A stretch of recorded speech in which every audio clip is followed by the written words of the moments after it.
Good evening. Thank you all for being here with us. Thank you for sticking around.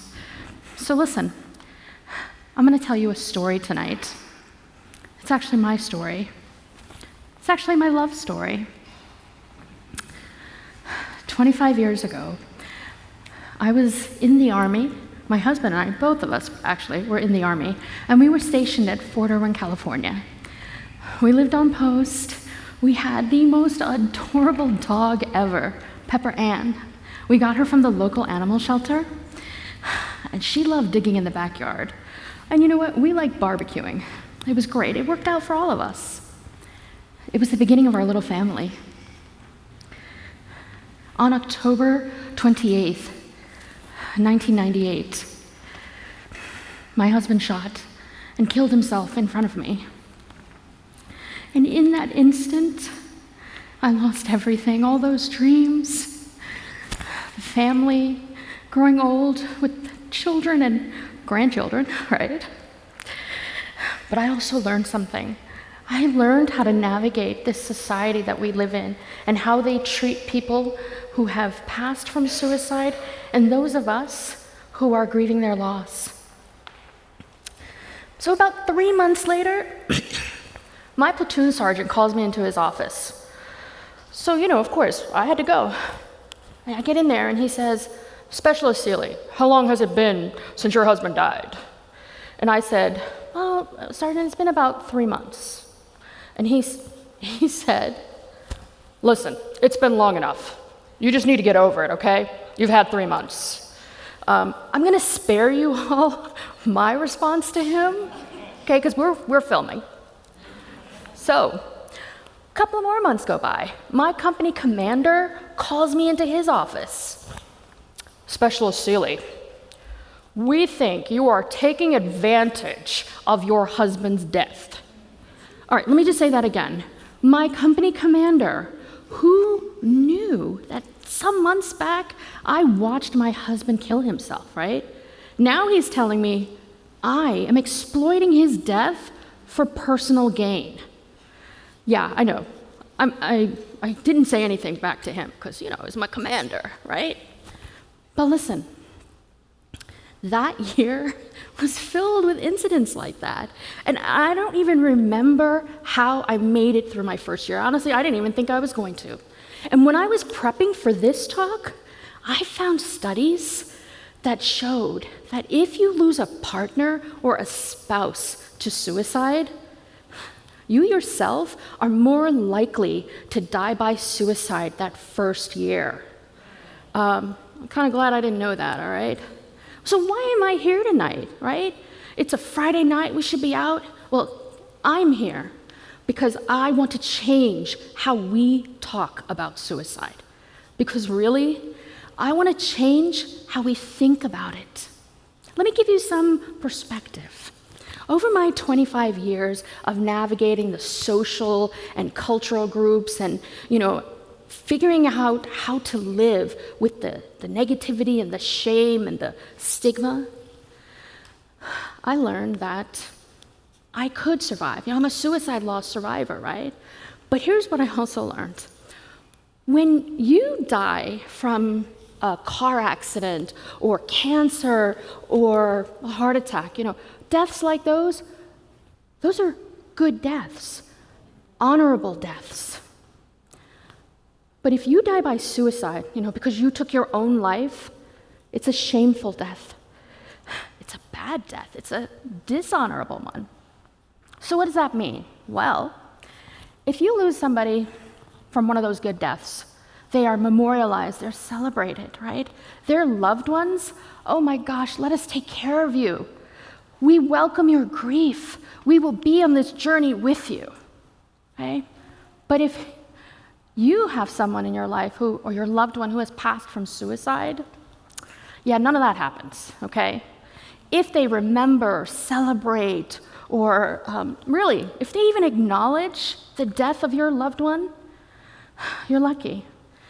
And for us, what does that really mean? Well, we are not welcomed. We are not taken in and, protected, okay? Yeah.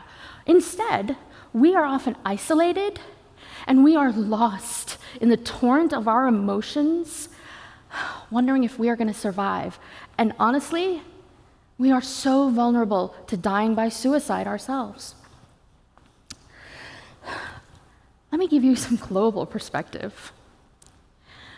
The World Health Organization has declared suicide to be a public health emergency with far-reaching emotional, social, and economic consequences.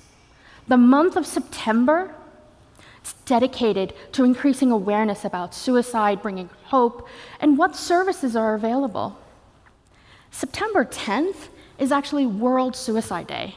Do you know what their call to action was? Create hope through action. So guess what? I'm going to talk to you about that tonight. I'm going to give you 4 tips, okay, on how we can create hope through what we do, but also what we think, right? So here we go. Number 1, suicide is not a joke, okay? I know we hear it on TV, the movies, we see it in our lives. People are like, oh, I'm going to kill myself, or, you should kill yourself. Or we see those gestures. You know the one I'm talking about, where people hold up their fingers to their head and pretend like they are shooting themselves. Folks, none of that is funny. And if you hear somebody say those words or make those gestures, you need to ask them if they are okay. You need to ask them if they are having thoughts of harming themselves. And then you listen, because their answer will tell you if they need to be connected to services or not. So number 2, talk about suicide. Nobody's surprised by that, right? The National Alliance on Mental Illness tells us, no, actually, they encourage us. Talk about suicide all the time.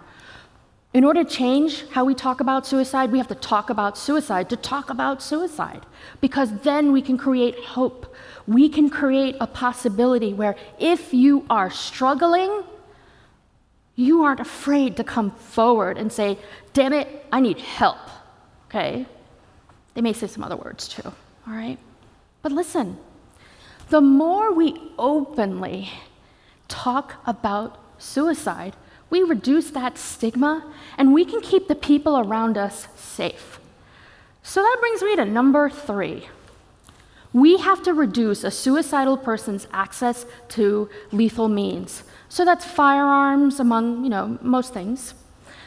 We need to ask them, hey, are you able to safely and securely store your weapons? Okay? I want to add something to that.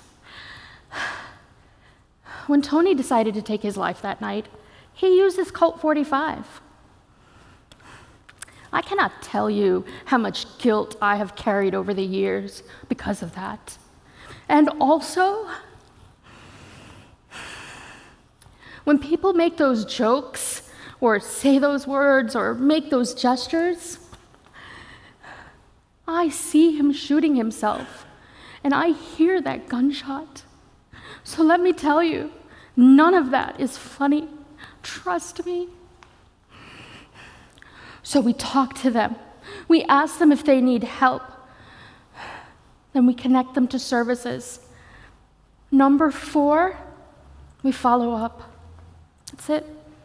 There is evidence that any kind of social connection can help increase their hope, decrease their loneliness, their isolation, okay?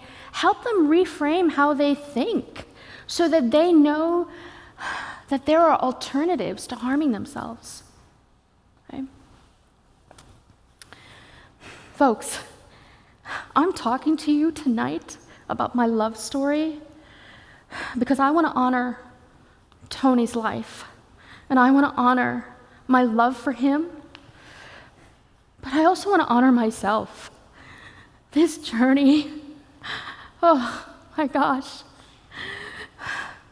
I have learned to have love for myself, to have forgiveness, to let my shame go, and to reconcile with the fact that I will always, always miss him. As you all go out into this world, please put some love, care, and concern out there, because we have no idea what people are going through, and we have no idea when we meet them. Thank you.